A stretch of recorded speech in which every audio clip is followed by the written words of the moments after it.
back to my channel with me Eva Zuliana in English lesson. Okay, in this video I want to give you the new lesson. It's about conjunction. What is conjunction in bahasa Indonesia?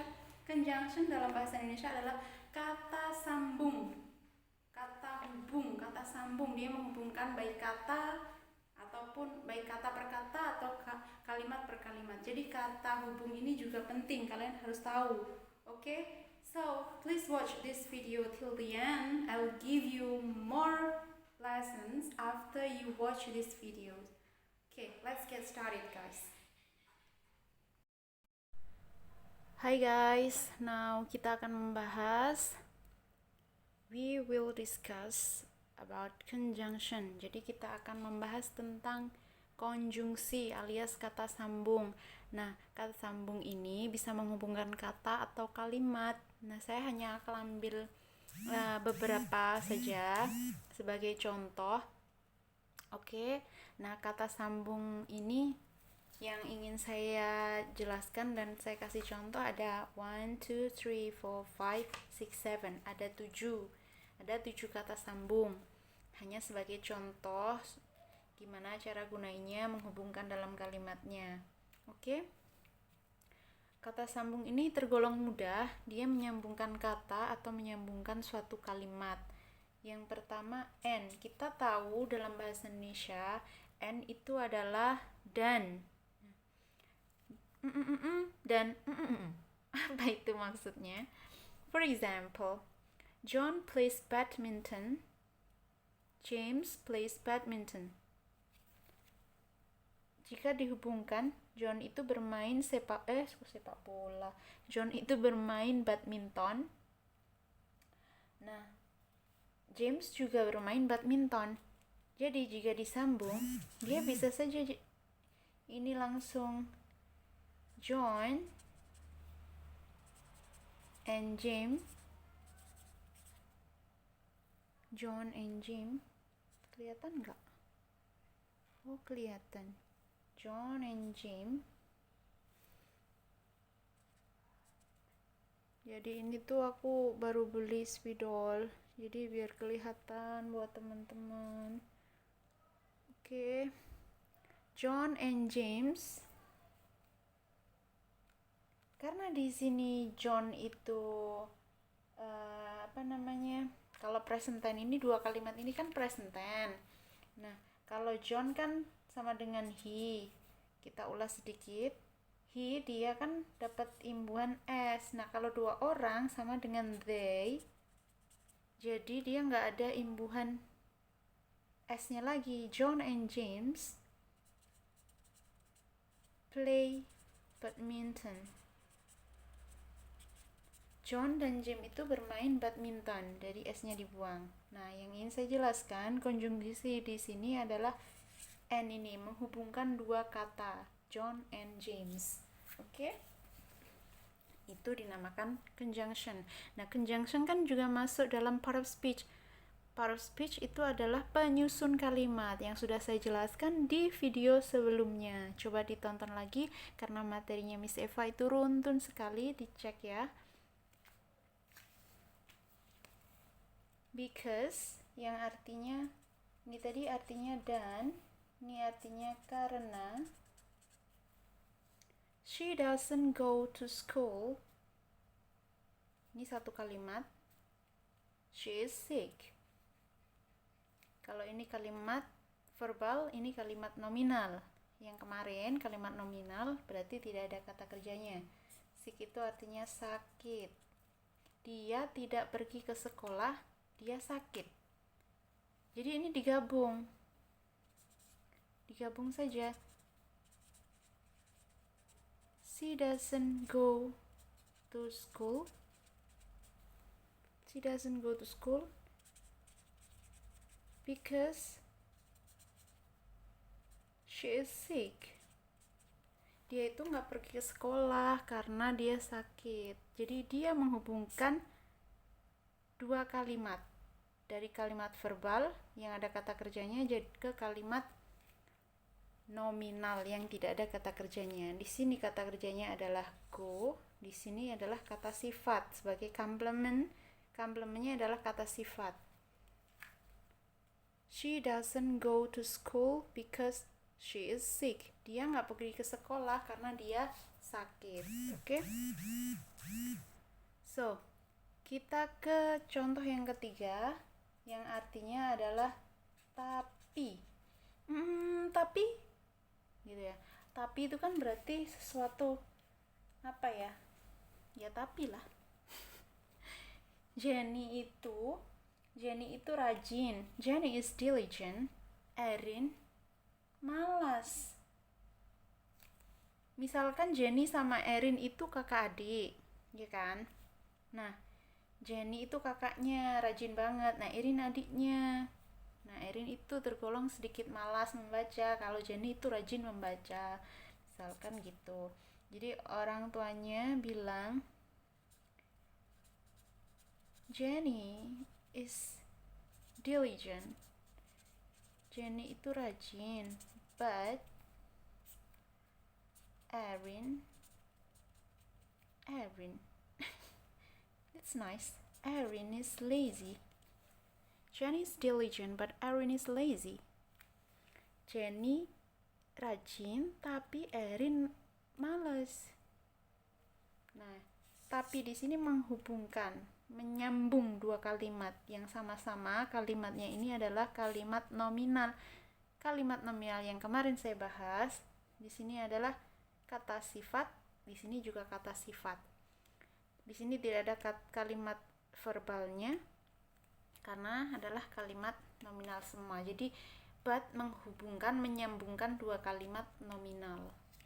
Oke. Contoh yang keempat, number 4, the example number 4, if yang artinya jika saja. I will go, full stop, titik.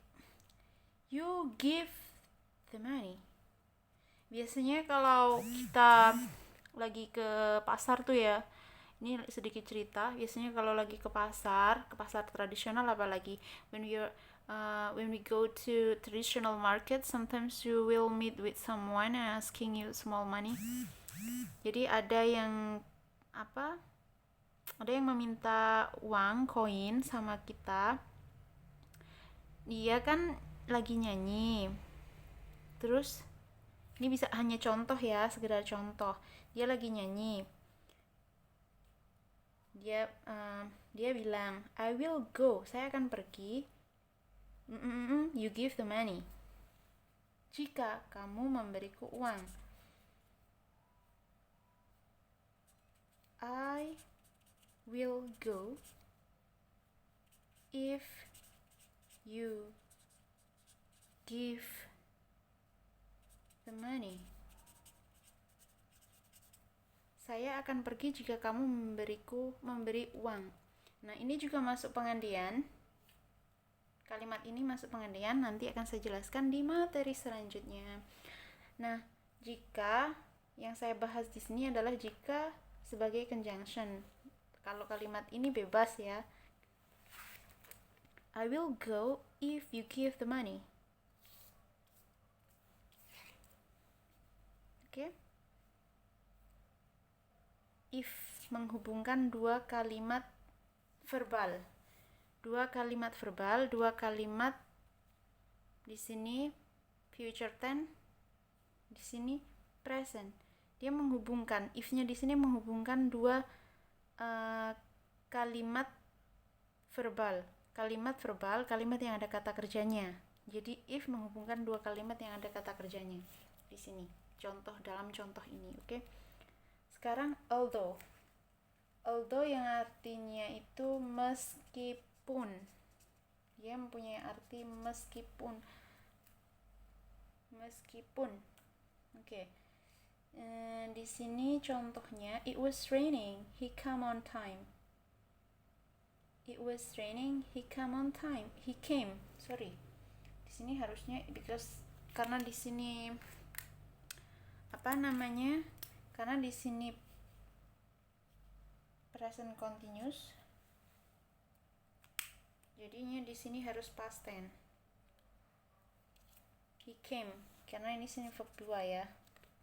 It was raining. He came on time. Jadi dia datang tepat waktu meskipun hujan. Dia ini ngomongin kemarin, ngomongin seseorang yang datang kemarin. Misalkan you have best friend, kamu punya teman baik. Nah, kamu ceritakan ke ibumu. Dia itu tetap datang walaupun meskipun hujan. Dia tetap datang walaupun atau meskipun sama ya, meskipun hujan. Jadi gimana nih, baik atau enggak tuh?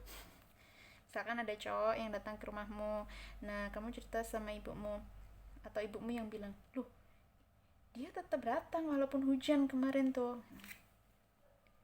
Jadi it was raining although, aku kadang suka keliru ini.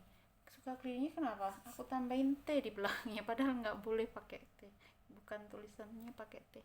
It was raining although he came on time. It was raining although he came on time. Dia datang, ya benar.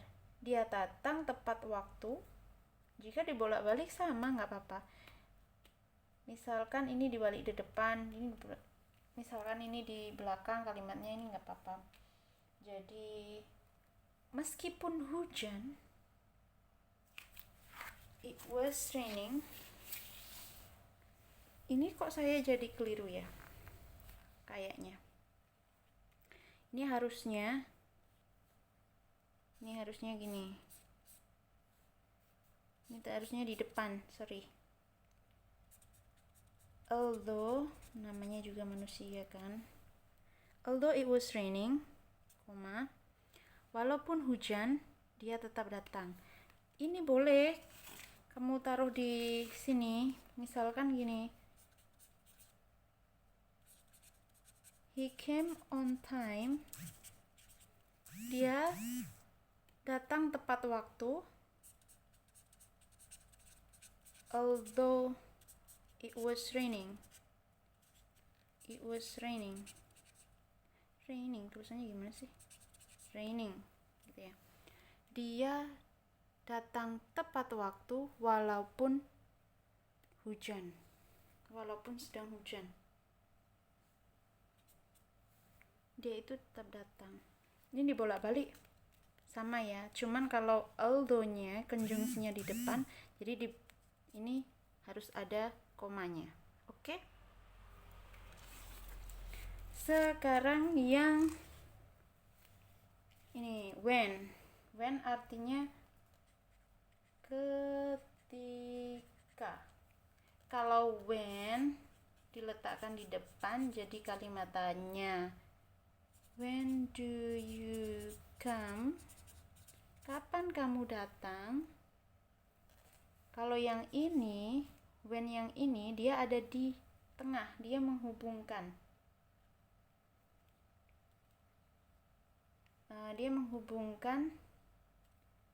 Jadi menghubungkan dua kalimat ini. Kalimat past tense, sudah berlalu. Jadinya he came home. Dia itu sampai di rumah. When dia sampai di rumah ketika when it began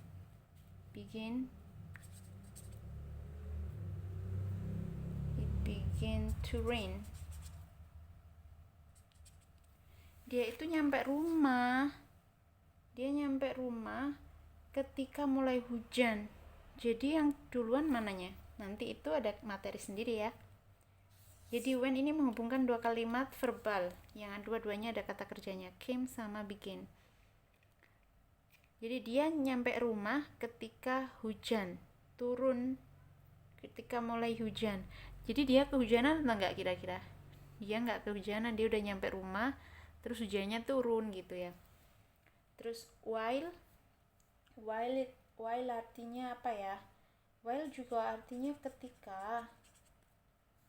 Cuman while kalau Kalau ini when itu biasanya when itu diikutin kalimat past tense. Kalau while itu diikuti kalimat yang ada continuous-nya. Oke, entah itu present continuous atau past continuous. I left the house while he was sleeping. Saya meninggalkan rumah ketika dia sedang tidur. Di sini aja ya. I left the house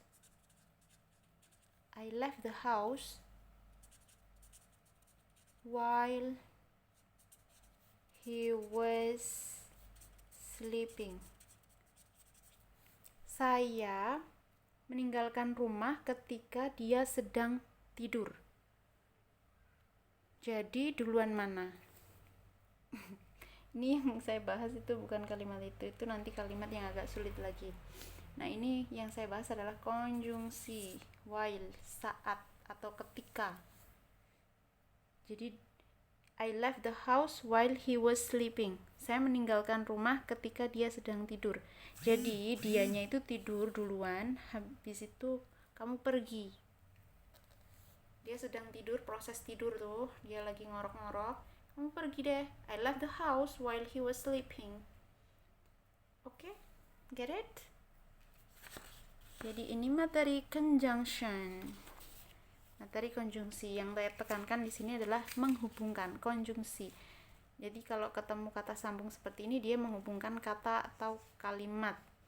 Ini kalau ini menghubungkan kata, yang ini menghubungkan kalimat verbal yang ada kata kerjanya sama kalimat yang nggak ada kata kerjanya, yaitu kalimat nominal. Di sini adalah komplement, yaitu kata sifat. Oke, semoga bermanfaat. Hai, gimana? You get something from my video? I hope you get something. Jadi kita bisa saling sharing about English. Jadi kita bisa saling belajar tentang bahasa Inggris. Saya bisa kasih kalian materi-materi bahasa Inggris. So please subscribe and like, comment, use what you have gotten. Jadi komen sesuai apa yang sudah kalian dapatkan dari materi yang sudah saya ajarkan. Nah, boleh bertanya apapun di sini. Nah, semoga apa yang kita lakukan selalu bermanfaat. Thank you for watching. The last I say, wassalamualaikum warahmatullahi wabarakatuh. Bye bye guys.